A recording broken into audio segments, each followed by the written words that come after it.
And now Gene starts with Oliver's story. Well, Roger, as everyone probably remembers, Ally McGraw died of leukemia in Love Story, a smash hit film in 1970. Now, just because she died, that's no reason to kill off a chance to make some more money with a similar theme, and so we have Oliver's Story, the sequel with a grief-stricken Ryan O'Neal. He was Ally McGraw's husband in the first film, trying to pull his life together. He's a socially committed lawyer now, and one day in the park he meets Candice Bergen. She's the heiress to the Bonwit-Teller fortune, so good looks and big bucks.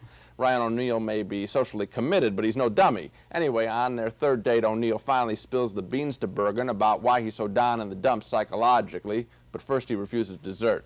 Boy, nice willpower. What about yours?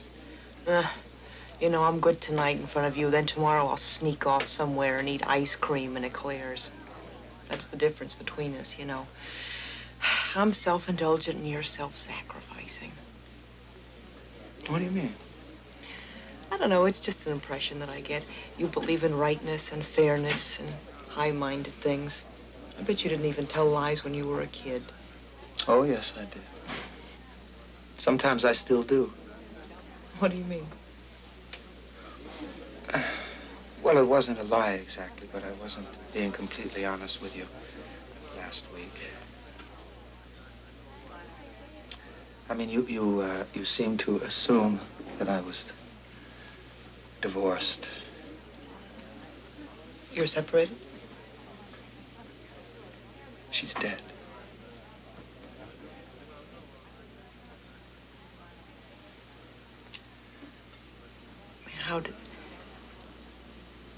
How old was she? She was 25. Leukemia. I'm really sorry, Oliver. I know this was not the right time to tell you, but I'm not a good liar, Marcy, and I couldn't let it go on like this. Oh, I know. It's okay.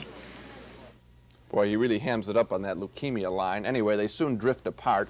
O'Neal spends a lot of time going to a shrink. His visits to a psychologist are just as foolish as they always are in the movies, so much forced pain. Eventually, O'Neal makes it with Candice Bergen. It's a restrained scene in a motel room. These two pretty-faced actors aren't about to get naked physically or emotionally.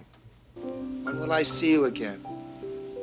About 5 seconds. 1001, 1002, 1003, 1004, 1005.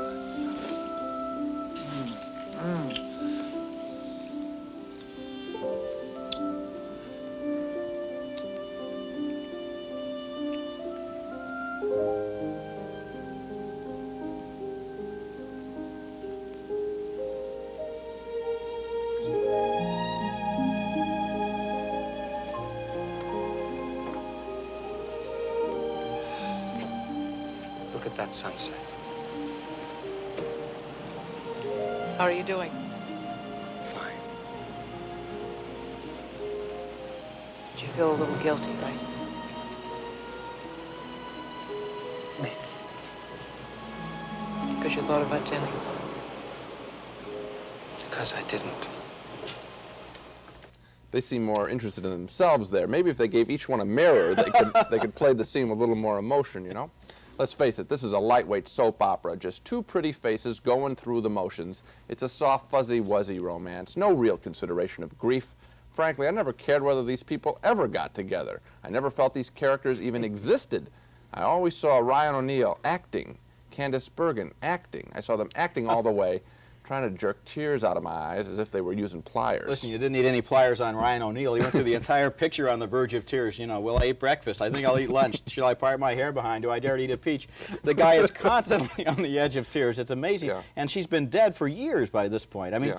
grief is one thing, loss is one thing, but the movie is about rebuilding, and he takes so long to rebuild, you want to say, come on, Ryan, get off of it. What are you, a necrophiliac? Yeah.